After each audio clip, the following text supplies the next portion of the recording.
Buenas, les habla el profe Gabriel.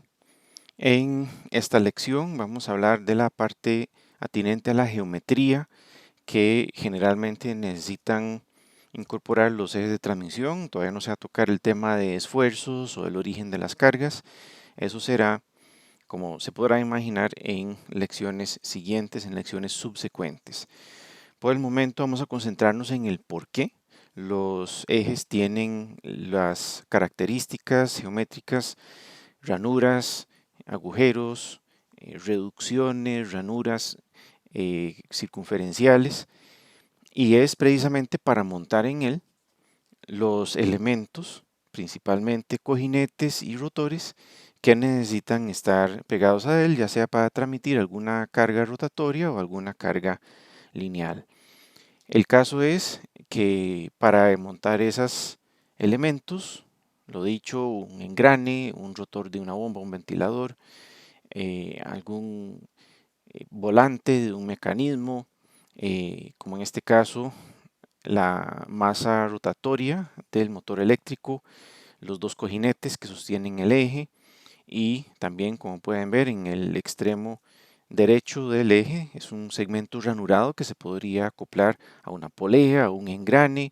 Igualmente del lado izquierdo, ahí se ve un chavetero con su chaveta, de nuevo ahí es para montar algún tipo de rotor, puede ser igual un engrane, un piñón para una cadena de transmisión, una polea para una correa, etcétera. El asunto es que en algo tan sencillo como un motor eléctrico que solo tiene dos puntas, ya tenemos un montón de características ahí que finalmente van a producirnos concentración de esfuerzos. Y los ejes, por ser rotatorios, son precisamente especialmente susceptibles a fallas por fatiga, porque esa rotación es la que le genera cargas alternantes de flexión, que son precisamente las que fatigan el material. Entonces, un concentrador de esfuerzos como el chavetero, una reducción, una ranura, un agujero, cualquiera de esas, nos va a producir puntos de inicio de grietas de fatiga. Entonces, razón de más para tenerlas muy en cuenta y en la medida de lo posible tener datos suficientemente precisos de cuánto valen esos concentradores de esfuerzos. Como pueden ver acá, en esa serie de ejes relativamente pequeños, ninguno de ellos supera la media pulgada de diámetro. Hay muchísimas diferentes variantes de concentración de esfuerzos, entre ellos ejes ranurados. Puede ser que un segmento del eje se convierta en un pequeño engrane, se le corten dientes de engrane. Puede ser que haya ejes con una sección transversal hexagonal o cuadrada. Lo dicho antes, segmentos cónicos, chaveteros, ranuras para algún clip de seguridad. Todo ese tipo de cuestiones, por supuesto las reducciones de tamaño, son concentradores de esfuerzos, pero son concentradores de esfuerzos necesarios, porque son para que cumpla con su función.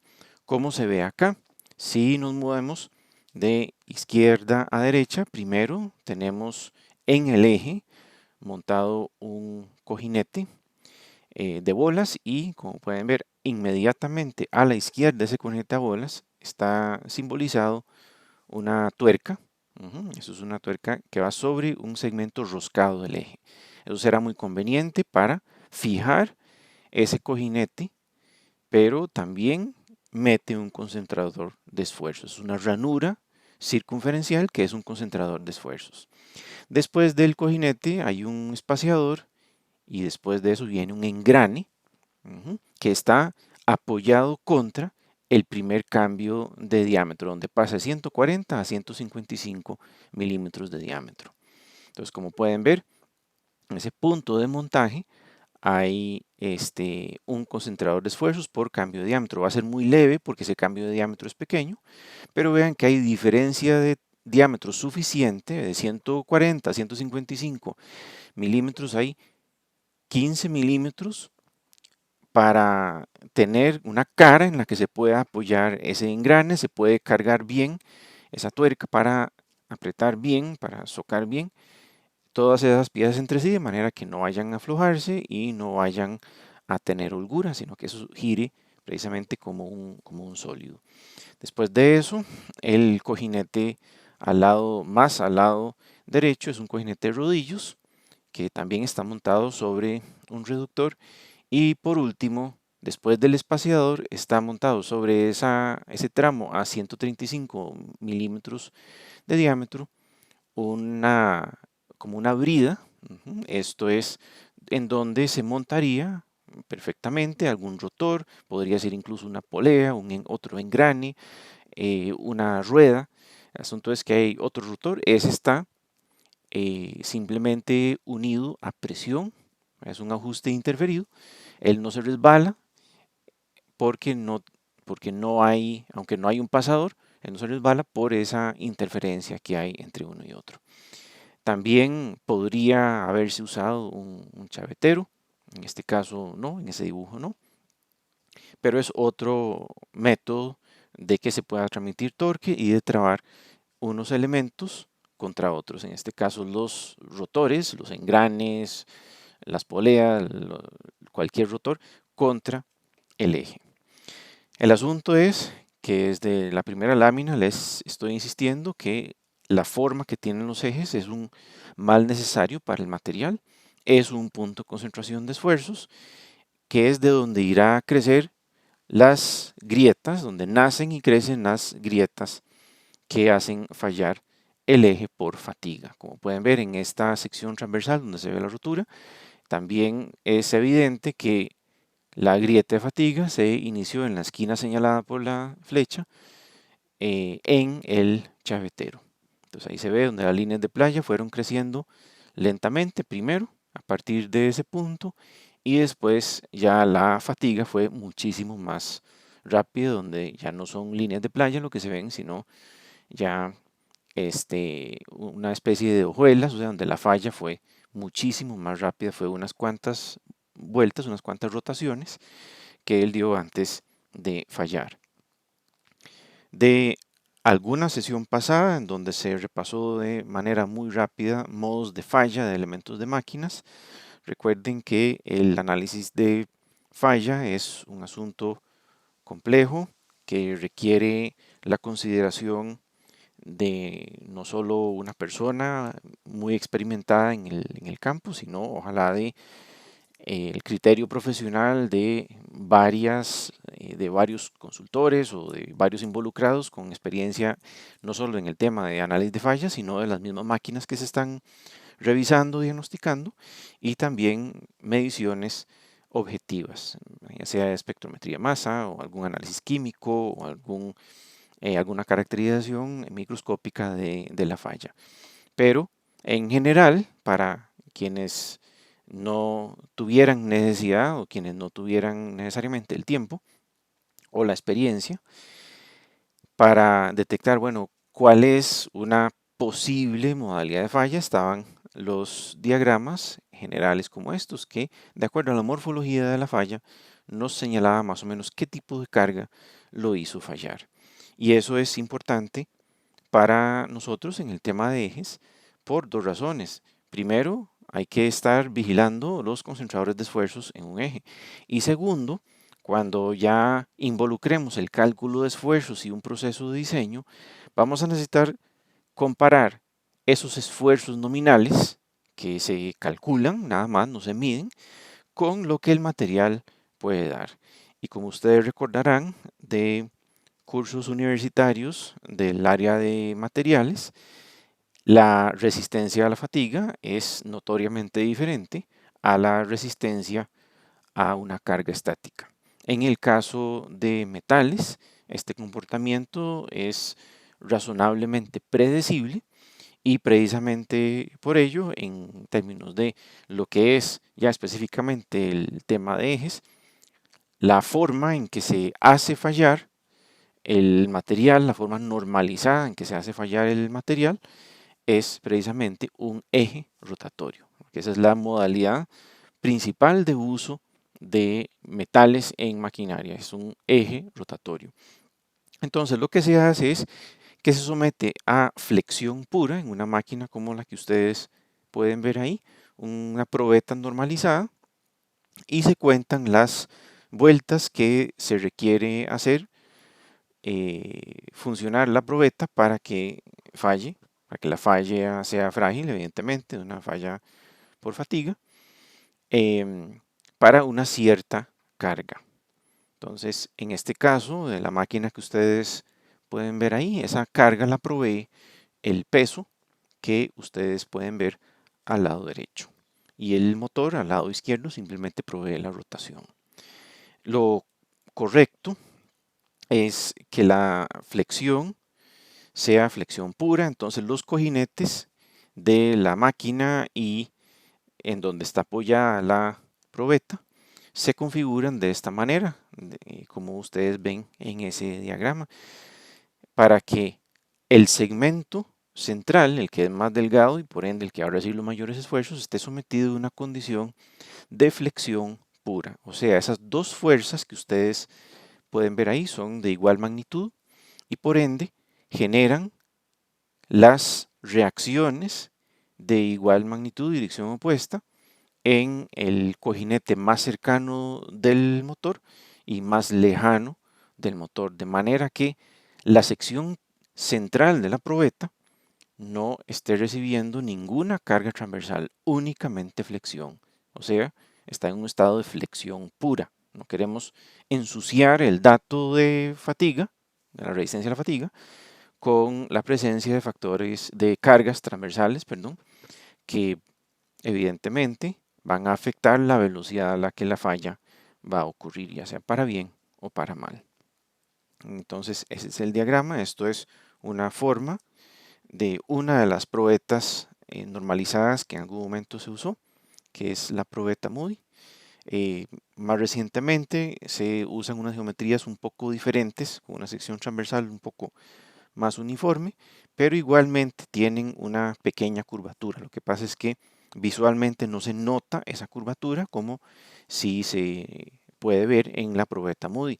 Toda la idea de esta ligera curvatura es gradualmente pasar de la sección más gruesa del eje a la más delgada para que no haya influencia de concentrador de esfuerzos, pero sí se garantice que la falla va a ocurrir, bueno, exactamente en el punto más delgado, porque ahí es donde va a haber mayores esfuerzos. Eso es como decir lo que ocurriría en el caso de un ensayo de laboratorio.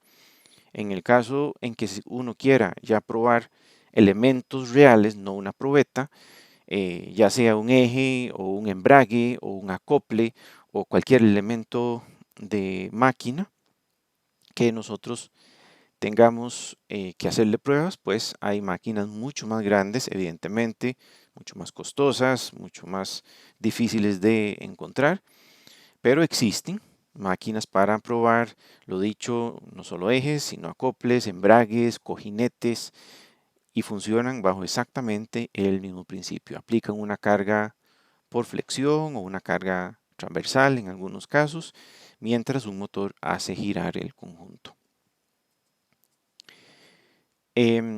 Entonces, esta es una lista muy pequeña, muy general de las modificaciones que convencionalmente tienen que hacérsele a un eje que nos introducen concentradores de esfuerzos, que serían básicamente cambios en el diámetro, o sea, reducciones o incrementos en el diámetro, y un agujero, una ranura o algún elemento, alguna característica que nos permite trabar un rotor, o sea, el rotor de una bomba, un engrane, una polea, simplemente una llanta, una rueda, lo permite trabarlo para que se pueda transmitir torque a lo largo de ese eje.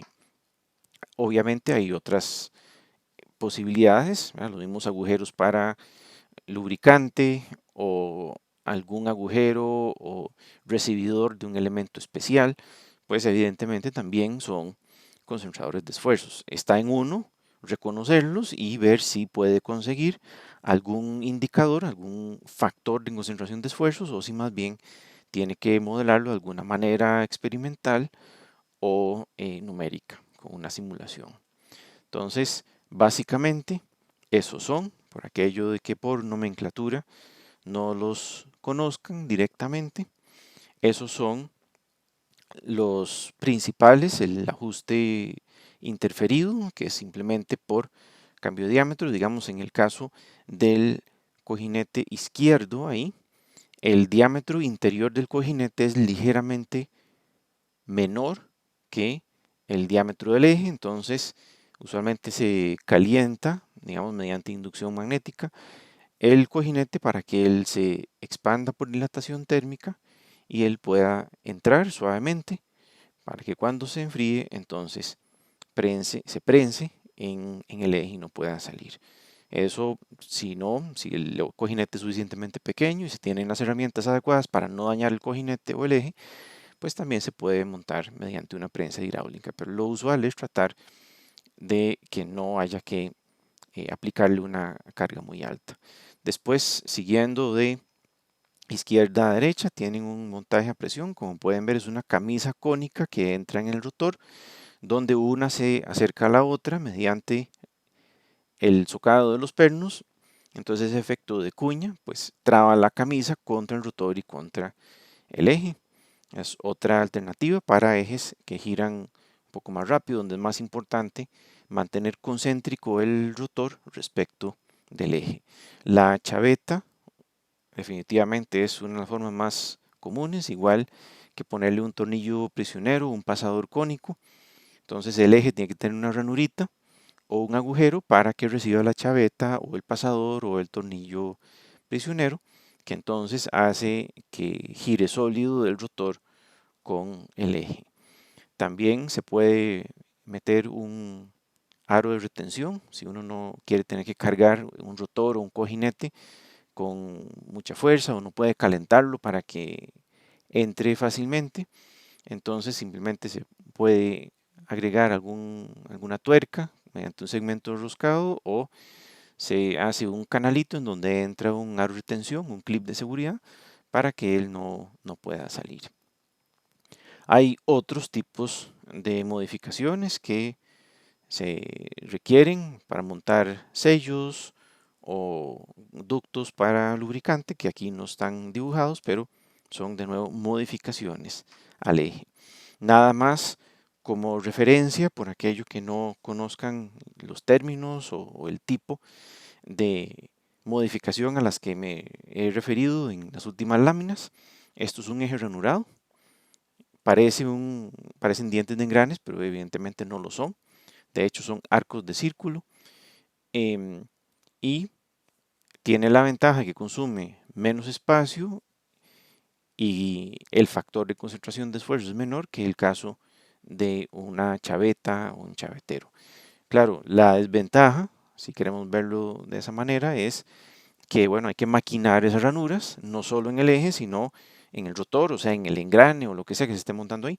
Tiene que llevar pues el negativo de eso para que de verdad pueda entrar. Entonces tiene que tener el mismo tamaño, mismo espaciamiento, misma geometría y demás.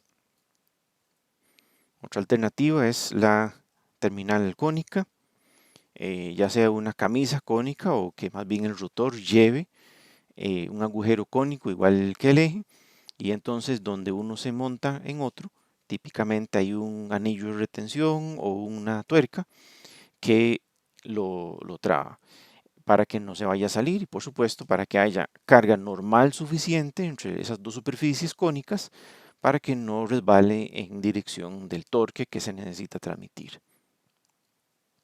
Este es otro tipo de terminal cónica ya para máquinas un poco más grandes. Los rotores son más grandes. Básicamente esa es la apariencia externa que tiene. Ven que la conicidad es muy pequeña y es que esa conicidad no se nota, tal vez para aclarar un poco como la forma en que esto trabaja es con esta imagen, como pueden ver.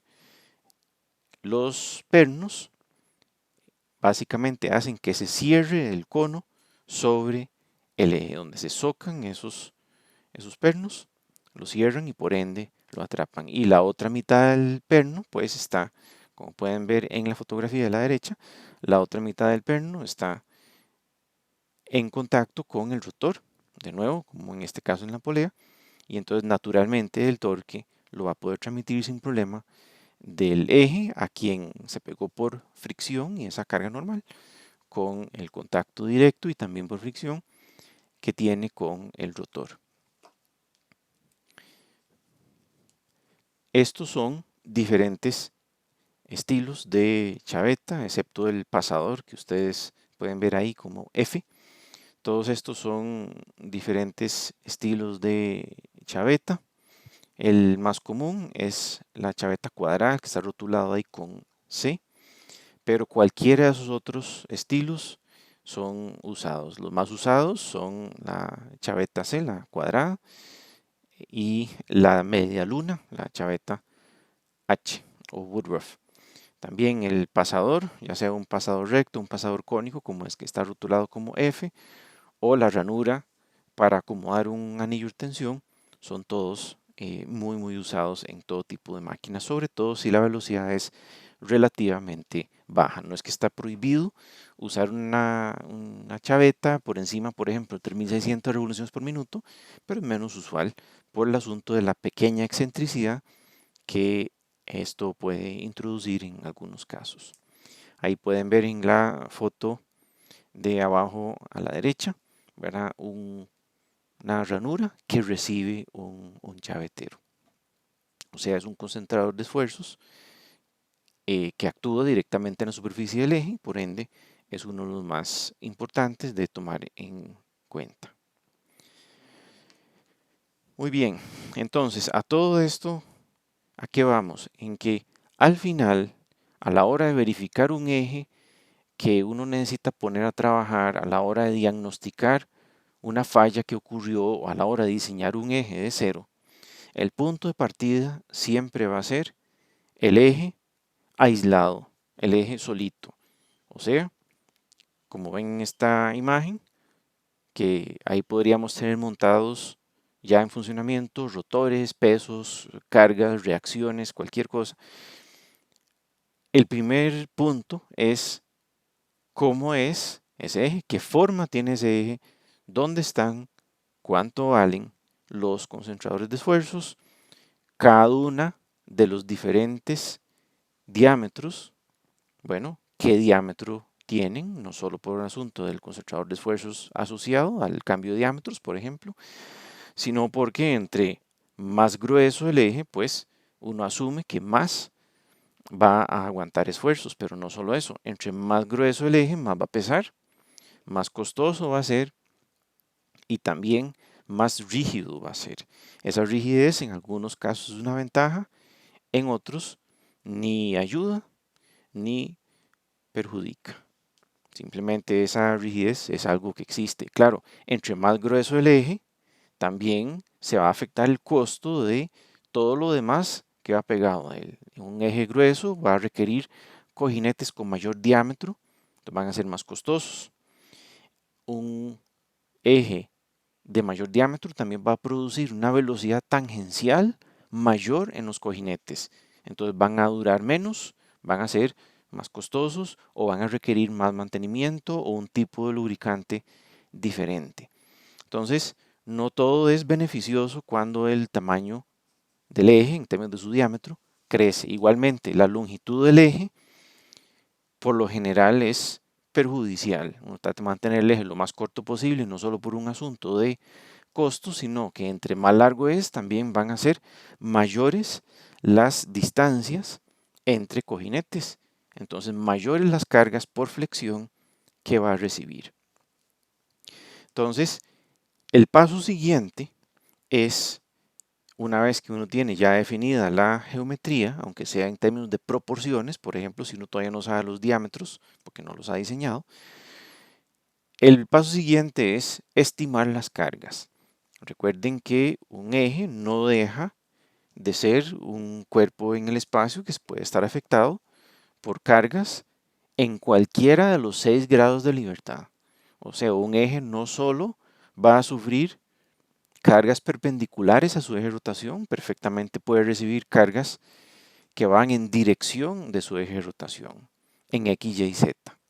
Entonces uno Por lo general uno está acostumbrado a pensar en cargas en la dirección Y y Z, por ejemplo, en este sistema de coordenadas, pero también pueden haber cargas axiales como ocurren en cojinetes helicoidales, en rotores como bombas o ventiladores y pues en ruedas, en la reacción que hay en llantas, en vehículos o cualquier otro sistema de transporte, pues también va a haber cargas laterales. Y aún así, esos son solo tres fuerzas, son las tres fuerzas lineales. Además, un eje podría recibir directamente cargas torsionantes que por lo general son en dirección del eje, en dirección X, que es la razón de ser de muchos ejes, transmitir torque. Y después están las otras cargas torsionantes, pero que no son para transmitir un torque útil, sino que son cargas más bien flexionantes, porque son torques, son momentos flexionantes que son perpendiculares al eje de rotación. O sea, componentes de un momento flector en dirección Y o en dirección Z. Entonces, en cada punto en donde tenemos montado algo, un cojinete, un rotor, un engrane, cualquier cosa que esté montado sobre el eje, una rueda, puede, no necesariamente lo hará, pero puede dar los 6 tipos de carga, los 6 grados de libertad están disponibles ahí, entonces potencialmente podría producir una condición de carga de 6 fuerzas, 3 lineales, 3 flexionantes o torsionantes, o sea, 3 rotacionales. Por lo general, un elemento real no produce las 6.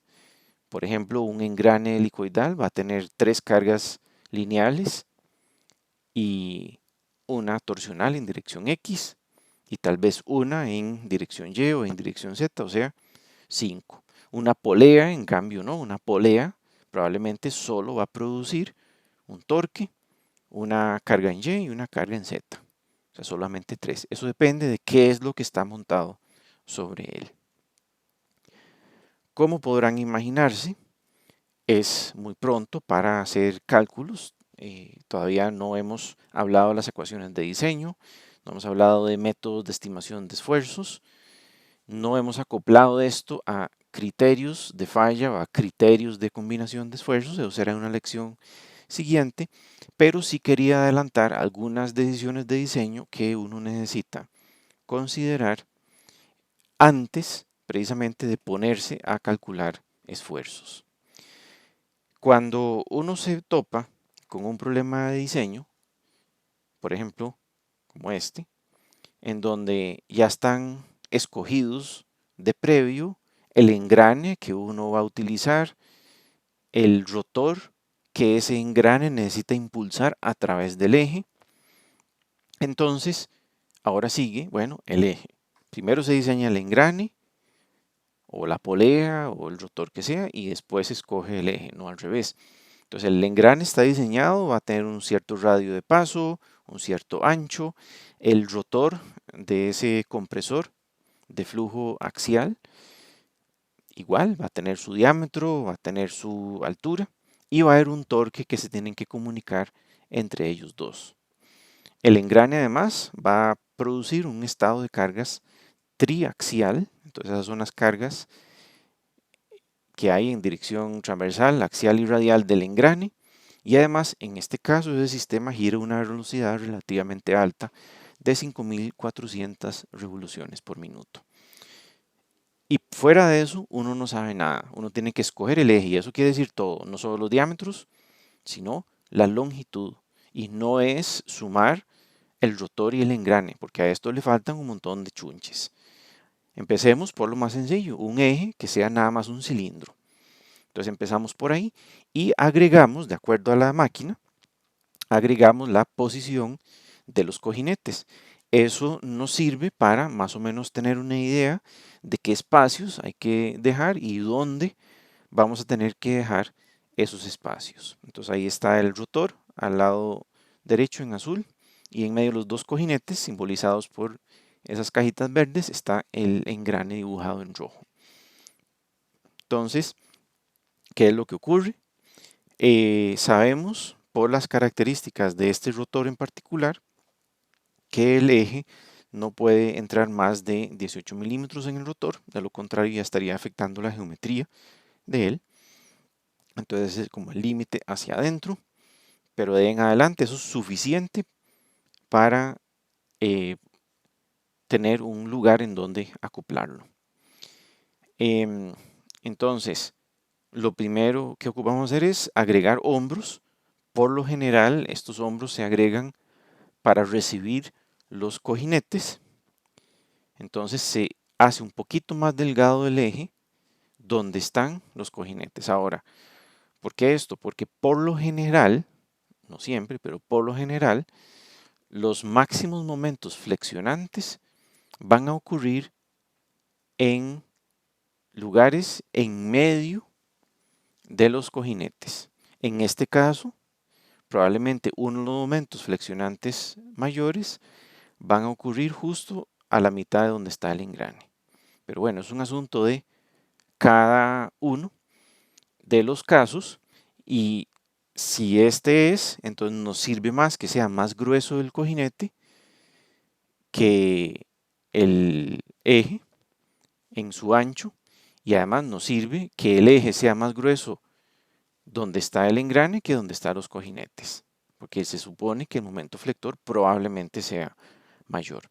Entonces, tomando eso en cuenta, entonces hacemos las dos reducciones para los cojinetes.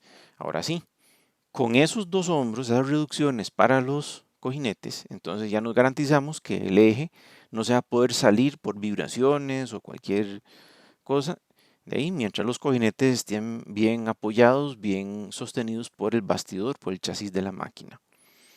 Entonces nos queda el engrane, no queremos que el engrane derive a la izquierda o a la derecha, sino queremos que él esté fijo. Entonces le agregamos un poquito de material al engrane, vean que se hizo un boceto en rojo un poquito más grande, se ensancha un poco la parte central del engrane, que a veces se le llama masa del engrane, para que ahí se pueda hacer un taladro para utilizar un tornillo presionero o un pasador para fijarlo ahí. Entonces él no se va a mover izquierda o derecha. Igual pasa con el rotor. Ese rotor no podríamos usar una chaveta porque esto es una velocidad de rotación relativamente alta. Tiende a descentrar el rotor, eso no nos sirve. Tal vez podría usarse un eje cónico. Tal vez podría usarse una solución como la que se propone acá, que es aplanar un poco una de las caras del eje para que ahí se pueda proveer como esa geometría no simétrica para que pueda trabar contra el rotor. Eso no es que necesariamente tiene que ser así, es simplemente una alternativa. Ahí también podemos ver una serie de modificaciones adicionales que tienen que ver con hacer explícito todo el campo que tenemos que dejar. O sea, aquí estaríamos implícitamente escogiendo preliminar el largo del eje. Vean que nosotros solo sabíamos la altura del rotor azul y el ancho del cojinete, del engrane rojo, perdón. Solo esas dos cosas teníamos, no tenemos nada más. No sabemos el ancho de los cojinetes porque ellos se escogen después de diseñar el eje, de acuerdo al diámetro del eje y las cargas que el eje tenga que resistir en esos dos puntos. Pero eso depende a su vez de manera circular, ver a las características de uno y otro. Entonces hay que empezar por algún lado.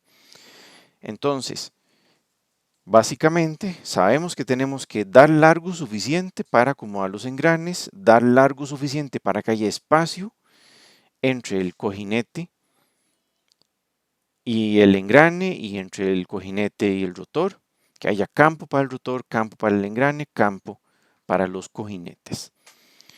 Entonces, mucho de esto depende de los cojinetes. Entonces, veamos a ver cómo podemos escoger preliminarmente ese tamaño. Entonces, nosotros sabemos cuánto vale el torque, sabemos cuánto vale la velocidad. Con eso podemos calcular la potencia, que da relativamente alta para un compresor de este tipo, que son casi 30 caballos. Entonces, eso ya nos dice más o menos como de qué tamaño va a resultar ser ese eje. 30 caballos a una velocidad tan alta, está difícil que requiera un eje muy grueso de 30 o 50 milímetros, pero tampoco va a ser un eje delgadito de 10, 5, 8 milímetros. Es un tamaño relativamente pequeño. Puede ser que sean 20 milímetros, puede ser que sean 25, puede ser que sean 15, y ahí habría que hacer cálculos.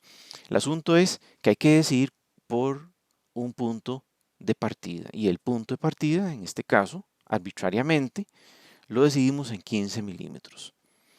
Es una suposición razonada, una suposición razonable, pero al fin y al cabo es el cálculo de esfuerzos el que nos va a decir si eso es correcto o no, y nos va a afectar evidentemente los demás indicadores que tengamos por ahí. Pero por el momento ese es el punto de partida, que es de lo que trata este ejemplo. Entonces, el ancho de los cojinetes es razonable asumirlo que ande en un orden de magnitud similar al diámetro del eje. Aquí podríamos suponer, por ejemplo, cojinetes con 10, 15 o 20 milímetros de ancho como punto de partida, insisto. Vean que todavía no hemos seleccionado cojinetes, no podemos hacerlo hasta tanto no hayamos ya diseñado el eje.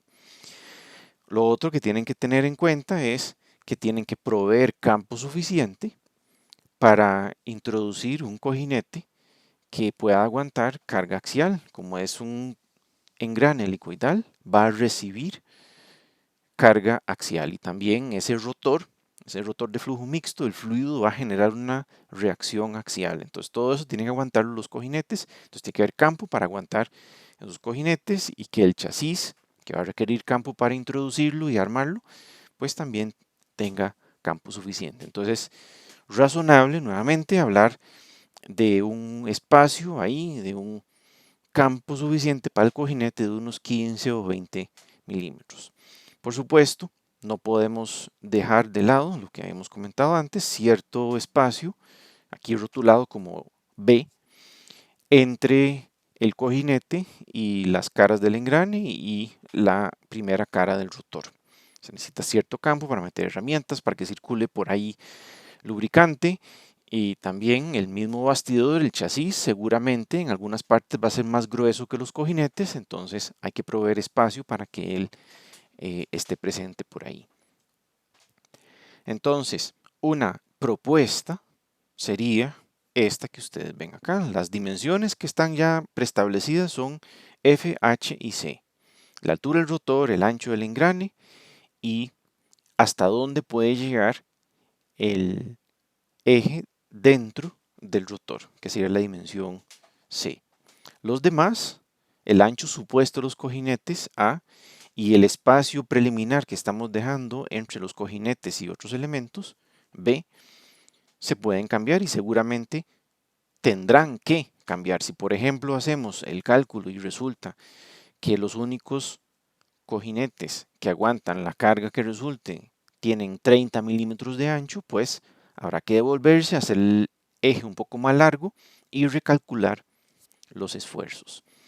Pero bueno, este es el punto de partida para el cálculo de resistencia. Como he estado insistiendo desde el principio de esta lección, no se trata en este momento de hablar de esfuerzos, pero es lo que eventualmente nos va a ocupar.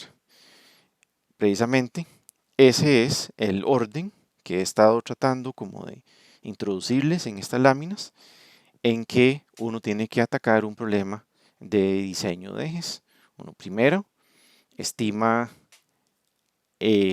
cuánto valen las cargas que afectan el eje, escoge una longitud preliminar para acomodar todos los elementos, agrega las modificaciones geométricas que se ocupen, los agujeros, los chaveteros, la sección ranurada, reducciones de diámetro, lo que sea. Se construyen, ahora sí, los diagramas de carga, se aplica un criterio de falla, se verifica las frecuencias naturales del eje, a ver si por mala suerte es sincrónica con la velocidad de rotación del eje y si todo está bien, entonces en ese momento ya se tienen dimensiones finales que lo llevan a uno a escoger los cojinetes y diseñar el bastidor para ese rotor. Pero eso es harina de otro costal, es café de otro día.